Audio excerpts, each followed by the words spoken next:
Hello students, welcome to Legacy IAS Academy. In today's video, we are going to discuss about a discussion that was published recently in a well-known newspaper of India by a well-known political commentator called as Pratap Bhanu Mehta.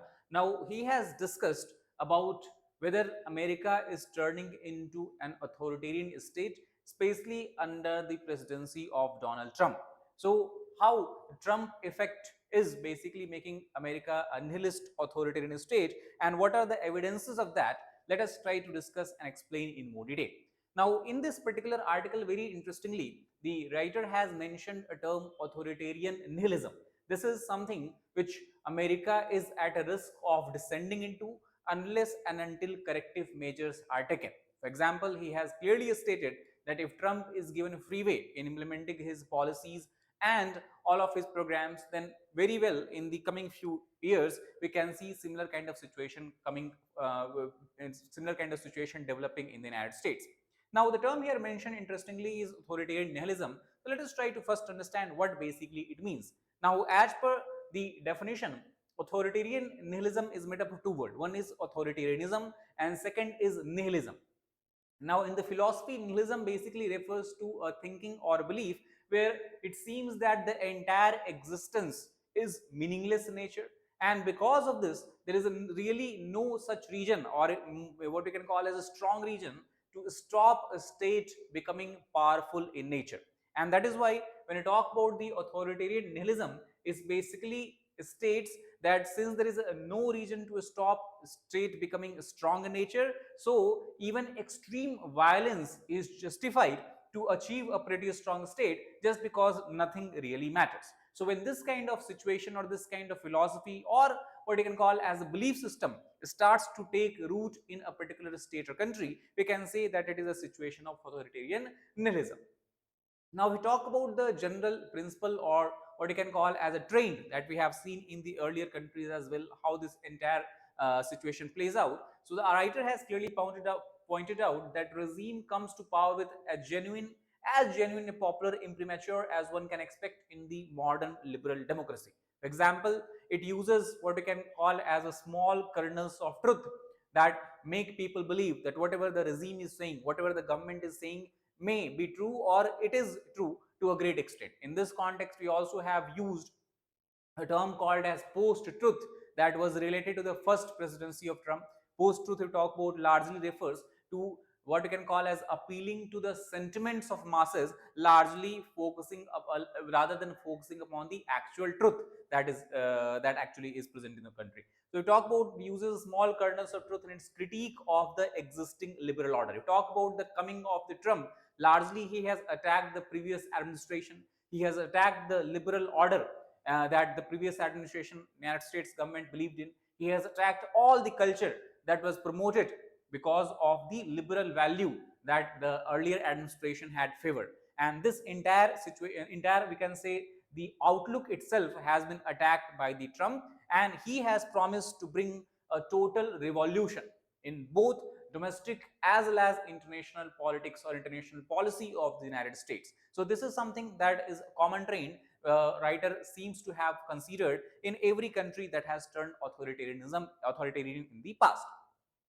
Now, the general approach we talk about that author has discussed that what kind of approach President Trump's administration is taking in what you can call as propagating its agenda. So, first of all, the state, when it wants to become authoritarian or powerful nature, it uses all the means that it has at its disposal and every fig leaf of the national interest to clamp down on the free expression, because then any kind of expression that or free expression that is not tailored to or suits to the current regime is considered as what you can call as this risking the national security as such. So this is something that you're also seeing in Trump's America.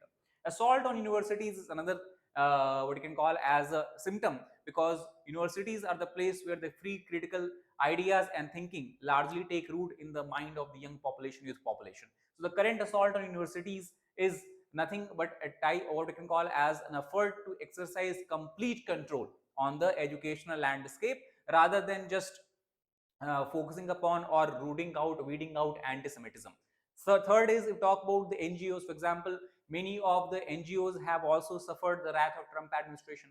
The largest donor agency of United States, called as USAID, that is USAID, it has seen a massive funding cuts, and also a lot of its employees has been laid off under the present administration. So threat hangs over the NGOs as well.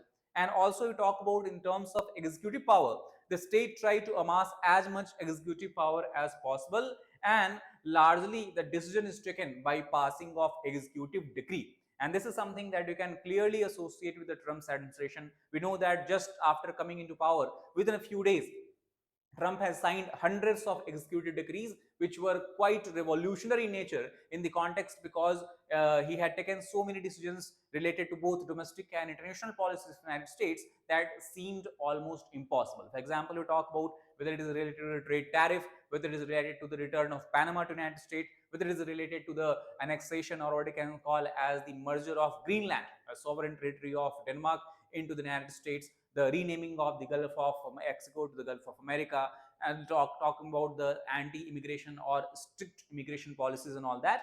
Plus, many such decisions have been taken. So this is something that also is a general rule book of an authoritarian state, or the state that is on path of authoritarianism. Now, also we talk about the another theme that the author tried to see here is the political persecution is basically considered as a license. Why? Because then the current regime claims that their political opponents have engaged in witch hunt, political witch hunt. In the past few years, Trump and Trump's allies have been persecuted politically, and also because of this, now since he has come to power, it is they have a license to intimidate the political opponents, and this is something that also seems to be true. Apart from that, the one major worrisome factor that is common to all the authoritarian state is the effort to delegitimize checks and balances. When we talk about checks and balances, we know that in any modern democracy, largely checks and balances is maintained by sharing or separating the power between the three arms of the government, that is the legislature, executive, and the judiciary. However, in the Trump's presidency, the separation of power seems to be shrinking, and this also becomes common, and because of the elite, the supporter of the government rushes to prevent the will of people from being heard, and the taking away of the power from judiciary or appointment of such judges who will heed and take decision as per the whims and fancies of the administration is something that we can consider as a delegitimizing the checks and balance. The principle of professional recruitment is also something where we can see the changes. Rather than allowing people to come into the office on the basis of merit, in this administration, personal loyalty to Donald Trump is something that has been considered as a most important factor. And all the appointments that you have seen in the major offices of the US administration is not because of the professional capabilities, but rather because of the absolute personal loyalty. And that one change you would see between the Trump's first and second administration. In Trump's first administration, if you remember, many of the top officials, whether it is Secretary of Defense, Secretary of State, they have to be changed continuously because they had their own personal opinion. They were not scared of voicing their own personal opinion concern, even when it goes against the Trump's policies or Trump's understanding.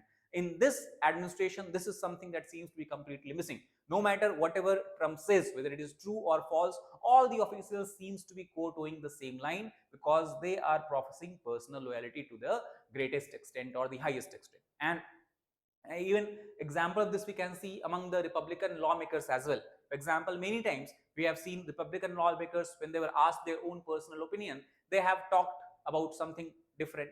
And when Trump has given a statement counter to that, then they also have changed their line and have started supporting blindly President Trump. This is something that we can call as the absolute personal loyalty that has been made what we can call as a what you can call as the main basis of the offices of the US government offices.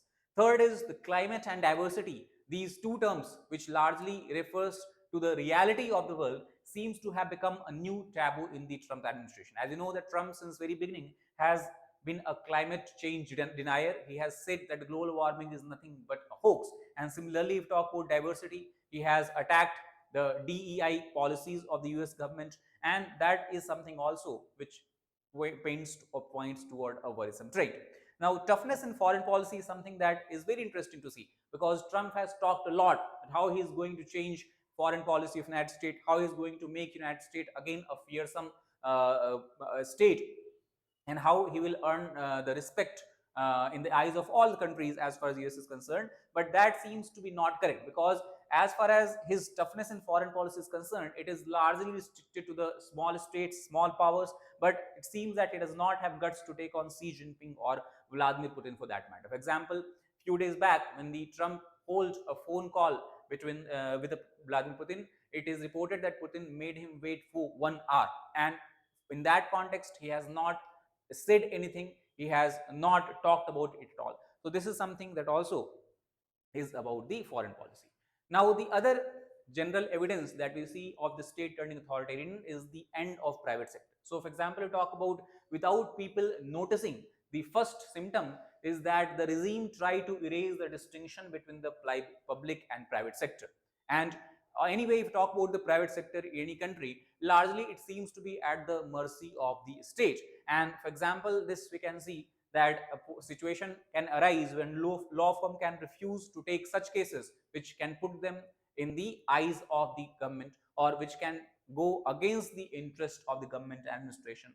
Also, in the context of the enforcement of immigration laws, what the administration has displayed is a wanton cruelty that is evidence in the form of immigration enforcement. We have talked about how many of the Indian illegal immigrants or illegal immigrants from many other countries, their hands and legs were tied in the flight when they were deported back. And also, the state is justified in enforcing the rule of law, even changing the law that we are seeing is becoming more and more common in the Trump's administration. And he is not only attacking the general simpler law, but he is even attacking such laws that has been established for centuries and centuries of practice. So this is again another point. The role of judiciary has to be highlighted here, because we know that any extra what you can call as the enforcement or extra constitutional this implementation of any powers by the executive or legislative can then be controlled by the judiciary. But here also there is a problem. The problem is that there is a possibility that if judges do not kowtow to the line of Donald Trump, they might be even impeached. And many of the judges that are being appointed in the Supreme Court seems to be those who Trump favors personally. So the decision by judiciary, even many times when the judiciary takes a decision of halting many of the executive decisions that have been taken by Trump, for example, you talk about recently he decided that a green card holder of United States, their green card has to be revoked and the person has to be deported back to the country. In that matter, for example, the judiciary has currently halted it and suspended it. So such kind of decisions are being taken, but still, if we talk about hundreds of decisions that is being taken by the executive, only some of the decision is where judiciary can intervene. In most of the cases, executive has been given a free hand, and that again is something that points toward the erasing of the separation of power, or erasing of the what you can call as checks and balances. And most interestingly, when such situation becomes more and more common, and as the time passes, institutions and the people began to adapt to this new reality. And the reason author quotes is because the people began to understand there is a more downside to resist the current or the administrative current than upsides to taking a stand. And that is where most of the people who used to have their own private voice, or what you can call as a personal opinion, even those who belong to what you can call as the US this legislature, they also began to toe the line of the administration. So whenever talk about some of the Republicans private views, maybe they see no upside to resist it, rather they also start to support the policies of administration. The only hope that author quotes is about the general public and how its mood and support toward the administration can change. And that generally will happens when there is a political backlash against the mismanagement of the economy, because it's everything in the end boils down to the economy, as this is what largely people are interested in. If people began to lose jobs in large number, if people began to face the problem of inflation, and people began to face the shortages of daily goods. For example, recently the news is coming where there is a large scale shortage of eggs in the United States of America, which is a basic commodity being consumed by many of the people. So all this can finally turn the support that Trump is enjoying currently against him. And however, if you talk about the implications of all these, even if we talk about the mismanagement of economy, the impact of this will take at least 2 years to manifest, because that is when US is going to hold midterm elections. Currently, we talk about in the US Congress, the Republicans are in majority in both Senate as well as House of Representatives, and almost all the Republicans, we can say, are behind the Trump's policies. So unless and until midterm elections are held, we cannot see changes happening there as well. The other problem that currently US faces is the Democrats versus Republican. If we talk about them, it seems that Trump, obviously he has taken a lot of radical decisions and he has lost a lot of support. But talk about the downward movement of the approval rating, it seems that Democrats are losing approval rating at much more greater pace than the Trump's administration or Republican. So Republican as of now seems to have no challenge as such from the opposition parties, that is the Democratic parties. So that also is something that is worrisome. Now, apart from this, we talk about the process of normalization is something that we are seeing among the general American public as well, largely because the public's behavior or the people's behavior is based on the statistical innocence. People generally see that there is no overt mass repression, and that is why there is no need to fear as well as such. But the problem is that the state, when it tries to become authoritarian in nature, the fear and compliance is not generated by targeting large number of people. Fear and compliance can be generated easily by targeting more effectively, and that is what the Trump's administration is currently involved in. For example, you talk about the Trump administration has continuously targeted hypocrisy, and it has used it as an effective tool of psychic warfare. It has always focused upon the earlier Democratic administration, and they have said that they were hypocrite in nature. Antipathy, for example, toward DEI, that is diversity, equity, and inclusion, the attack on the woke culture, all these things have been the major tool of the present US administration, and it seems to have worked so far as creating a positive image in the mind of American public. Also, if we talk about the adaptive self-restraint for general public seems to be an easier equilibrium or easier to attain as compared to the civic courage when you stand and go against the government and the administration. So that is how we have to understand the public behavior and public sentiment as well. Now, a question was asked about the Trump's temple. For example, in the given article, author has talked about that how question was asked that, for example, you talk about India, Narendra Modi has had an objective of constructing a temple, which he has been able to achieve. So what kind of objective Donald Trump has? Now, obviously, there is no such direct answer. It seems that the personal power on the expense of American interest is seen to be the major driving factor behind his actions or behind his policies. And in this context, we can take a look at the Leo Strauss, who was an American philosopher in 1941.